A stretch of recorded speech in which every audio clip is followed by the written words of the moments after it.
کلمہ ہے، کلمہ، کلمتن۔ تو قرآن میں ہر ایک لفظ کلمہ ہے، بامعنی لفظ ہے، تو ہر ایک لفظ کو قرآن کے ہم کلمہ کہتے ہیں۔ اب ہم کلمہ کے اقسام پڑھیں گے، یعنی پارٹس آف اسپیچ۔ جب بھی ہم کسی زبان کی گرامر کو پڑھتے ہیں تو اس کے پارٹس آف اسپیچ پڑھتے ہیں نا۔ انگلش میں بھی پڑھا تھا ہم نے کہ پارٹس آف اسپیچ 8 ہیں انگلش میں، تو یہاں پر دیکھیں عربی زبان میں پارٹس آف اسپیچ کتنے ہیں۔ کلمہ کی 3 قسم ہے، اسم، فعل اور حرف۔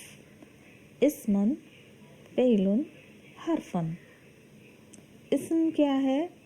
اسم نام ہے، فعل کام ہے، حرف کیا ہے؟ یہ اسم اور فعل کے ساتھ ہم پڑھ لیں گے۔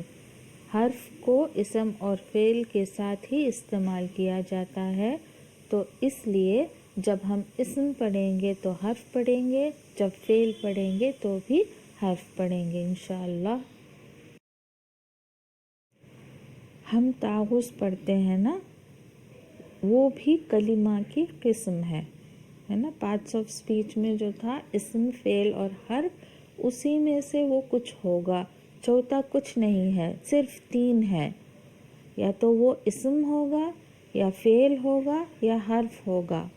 ہر ایک کلمہ یا تو اسم ہوگا یا فعل ہوگا یا حرف ہوگا۔ یہاں پر دیکھیں، اعوذ باللہ من الشیطان الرجیم، اعوذ جو ہے وہ فعل ہے، بی حرف ہے، اللہ اسم ہے، من حرف ہے، الشیطان اسم ہے، الرجیم اسم ہے۔ اسی طرح سے بسم اللہ الرحمن الرحیم، بی حرف ہے، اسم ہے، اللہ اسم ہے، الرحمن اسم ہے، الرحیم اسم ہے۔ اگر آپ نے غور سے دیکھا ہے تو جتنے بھی کلمات ال کے ساتھ لکھے ہیں نا وہ اسم ہے، تو آپ کو یہ معلوم ہو گیا کہ اسم کی علامت ہے کہ اس پر ال ہوگا۔ اسم کی اور بھی علامتیں ہیں، لیکن ال اسم کی بہت بڑی علامت ہے۔ جب بھی آپ کسی کلمہ میں ال دیکھیں تو آپ کو اس کا معنی نہیں معلوم تو بھی آپ بول سکتے ہیں کہ وہ اسم ہے۔ کلمہ کی کون سی قسم میں ہے؟ وہ اسم ہے۔ ہم اور بھی بہت ساری چیزیں پڑھنے والے ہیں انشاءاللہ، تب تک کے لیے شکراً لک علی الوقت، اہذا الدرس صعب لا هذا الدرس سهل۔